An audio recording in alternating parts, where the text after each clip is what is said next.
Sí, así es, Fidel. Gracias y muy buenos días. El próximo 29 de septiembre se celebra el Día Mundial de los Mares y además de la contaminación que sufren estos ecosistemas, es imprescindible alertar sobre las amenazas que inciden en sus diferentes especies, como por ejemplo el blanqueamiento que padecen en la actualidad muchos corales. En este sentido, nos pudiéramos preguntar por qué ocurre el proceso denominado blanqueamiento de coral. ¿Incide en este fenómeno la aceleración del cambio climático?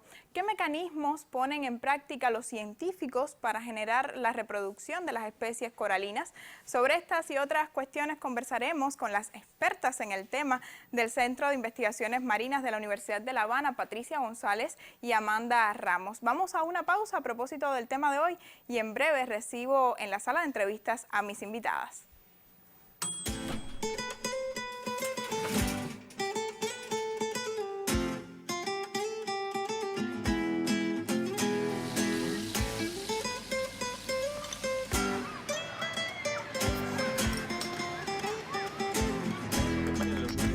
En la provincia estuvo localizada sobre el territorio y descargado tal como ayer sucedió.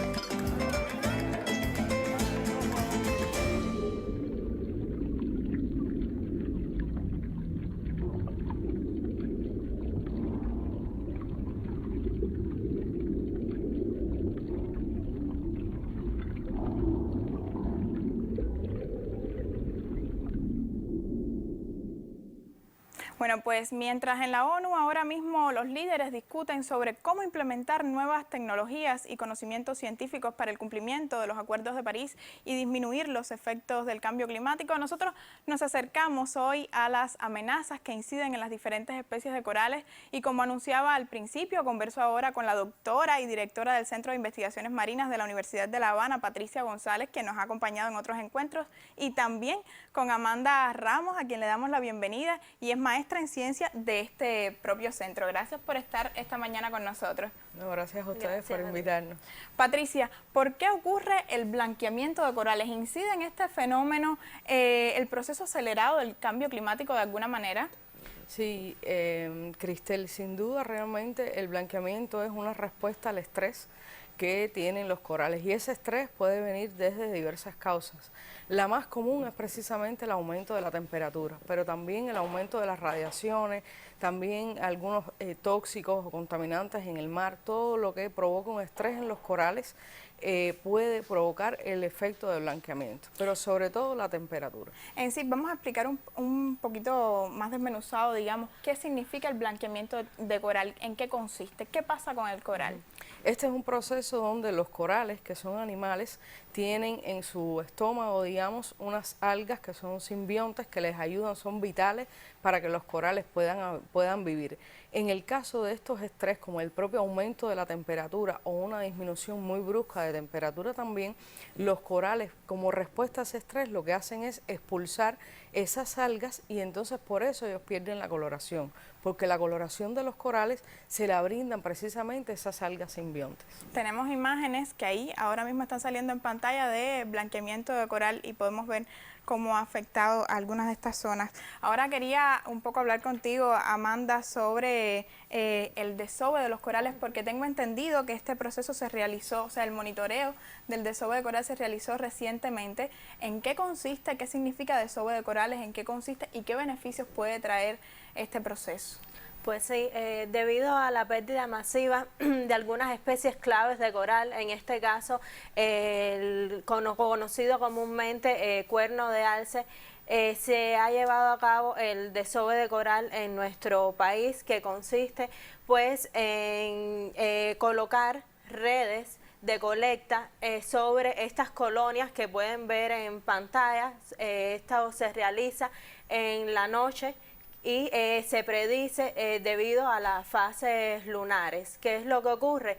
Que durante la noche un grupo de investigadores y de buzos pues vamos al agua y colocamos en las colonias unas redes de colectas y aproximadamente entre las 9 o 10 de la noche pues nosotros predecimos que los corales pues liberen paquetes de gametos que tienen óvulos y espermatozoides, y el objetivo de esto pues es colectar varios de estos paquetes para luego a bordo de la embarcación, pues fertilizarlos. ¿Qué es esto? No es más que unir estos diferentes paquetes de diferentes colonias para formar como, o sea, para que se forme como un embrión y formar nuevos corales.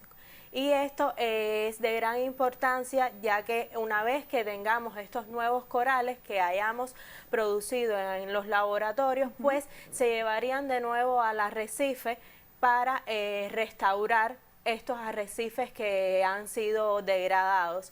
Este trabajo pues se realizó en este agosto entre el Centro de Investigaciones Marinas de la Universidad de La Habana, el Centro de Investigaciones de Ecosistemas Costeros de Cayo Coco. También participaron los ambientalistas especiales de la Operación Avalon, el doctor Fabián Pinas y la máster en ciencias Tamara Figueroa, junto con la tripulación del Ocean for Youth. Y fueron, o sea, todo este equipo, pues gracias a este equipo se logró llevar a cabo por primera vez en Cuba el monitoreo del desove de la especie Acropora palmata o cuerno de alce. Pues qué interesante esto que me mencionabas, Amanda, y ahí precisamente veíamos en las imágenes el esfuerzo de ustedes, los hombres de ciencia, los biólogos, allí toda una noche en el mar, haciendo este proceso del desove de coral un poco para generar la reproducción de estas especies y bueno, salvar las que están dañadas. Me parece muy interesante sobre todo recalcar el trabajo de usted en ese sentido, porque a veces no se le da la importancia que tiene la económica, la ambiental a estas especies.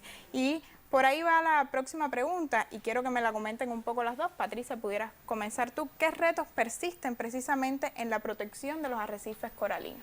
Yo te diría que el primer reto es precisamente desde el punto de vista científico tratar de comprender cómo ocurren los procesos ecológicos en los arrecifes y cómo estos procesos a su vez están cambiando a partir de los efectos del cambio climático, a partir de diferentes causas de origen antrópico que han provocado que todos esos procesos naturales se vean alterados. Entonces, lo primero sería comprenderlo, para a partir de ahí entonces poder tomar medidas como puede ser la restauración, pero como también puede ser la disminución de los efectos dañinos a nivel local, lo cual también crearía realmente un escenario mucho más positivo para esos arrecifes a nivel local. Y para esto nos apoyamos no solo en los científicos propiamente, sino, por ejemplo, para el caso del blanqueamiento, tenemos una red de voluntarios a través de todo el país, donde de conjunto con organizaciones científicas, las personas amantes del mar que bucean, pues nos llenan planillas de reporte durante los periodos de blanqueamiento, nos las envían y eso nos permite conocer cómo va ocurriendo el proceso a nivel nacional. Pues qué bueno que de alguna manera también implican a otros sectores de la sociedad y amantes del buceo y de la naturaleza. Amanda, ¿qué pudieras decirme tú? Pues en adición a lo que dijo la doctora Patricia, creo que uno de los grandes retos es pues llevar el conocimiento como a la población, que toda la comunidad conozca qué son los arrecifes de coral, y esta es la única forma que podemos, pues si ellos conocen qué son los arrecifes, pues es la única vía que ellos lo cuiden, que ellos lo protejan, porque lo que se conoce pues es lo único que podemos proteger o lo único que aprendemos a amar. Y entonces creo que es uno de los grandes retos que tenemos, pues darle conocimiento a la población de qué es lo que estamos haciendo y qué son los corales y el daño y las amenazas que están sufriendo. Ya para finalizar, me gustaría recalcar la importancia que tiene para el medio ambiente, para el ecosistema, incluso para nosotros los seres humanos, los corales. Sí, es muy interesante, Cristel, porque fíjate que ocurre hasta algo paradójico. Los arrecifes de coral en el mundo ocupan menos del 1% de la superficie del océano. Sin embargo, es el ecosistema que más bienes y servicios genera al hombre. O sea, genera realmente en términos, digamos, económicos, billones de dólares anuales, y en eso muchas comunidades costeras basan precisamente su calidad de vida. Por eso es tan importante no solo para la naturaleza, sino para nosotros.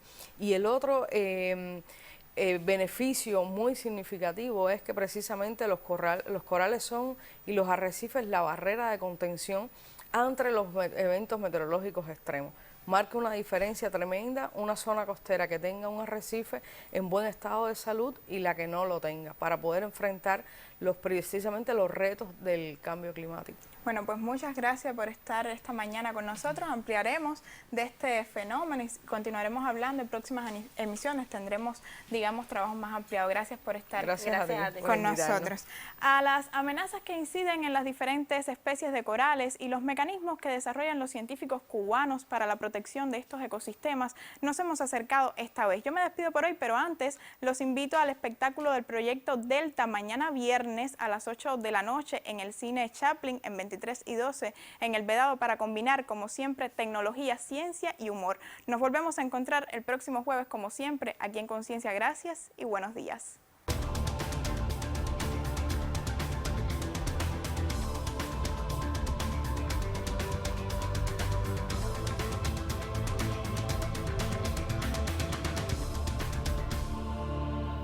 Te espero el próximo jueves, Cristel, por supuesto, en este segmento